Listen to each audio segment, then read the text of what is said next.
was a beautiful morning on the island of Sodor. Thomas the tank engine's blue paint sparkled in the sunshine as he puffed happily along his branch line with Annie and Clarabel. He was feeling very pleased with himself.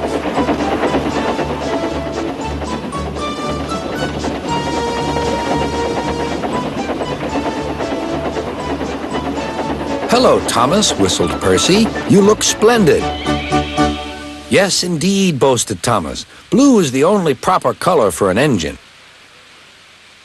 "Oh, I don't know. I like my brown paint," said Toby. "I've always been green. I wouldn't want to be any other color either," added Percy. Well, anyway," huffed Thomas, "blue is the only color for a really useful engine. Everyone knows that."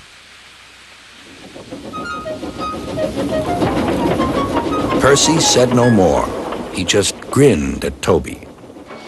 Later, Thomas was resting when Percy arrived. A large hopper was loading his freight cars full of coal.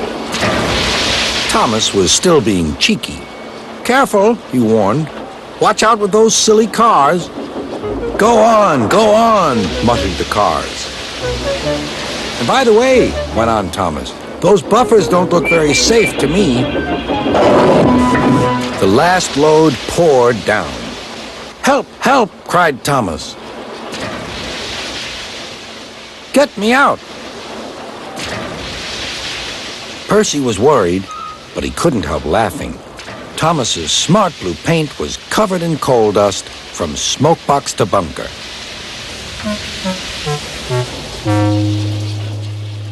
"Ha ha!" chuckled Percy. "You don't look really useful now, Thomas. You look really disgraceful." "I'm not disgraceful," choked Thomas. "You did that on purpose. Get me out."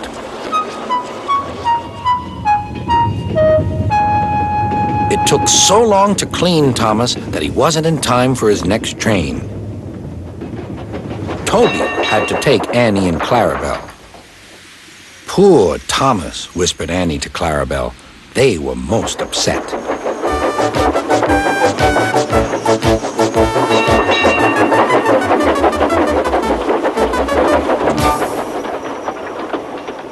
Thomas was grumpy in the shed that night. Toby thought it a great joke, but Percy was cross with Thomas for thinking he had made his paint dirty on purpose. Fancy a really useful blue engine like Thomas becoming a disgrace to Sir Topham Hatt's railway. Next day, Thomas was feeling more cheerful as he watched Percy bring his cars from the junction. The cars were heavy and Percy was tired.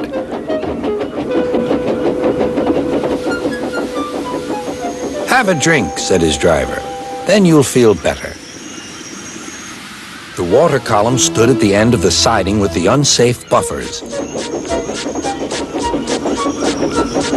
Suddenly, Percy found that he couldn't stop. The buffers didn't stop him either. "Oh!" wailed Percy. "Help!" The buffers were broken, and Percy was wheel-deep in coal.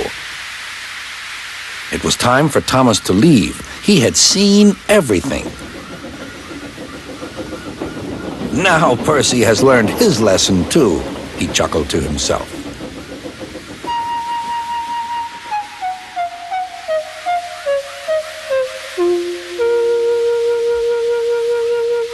That night, the two engines made up their quarrel. "I didn't cause your accident on purpose, Thomas," whispered Percy. "You do know that, don't you?"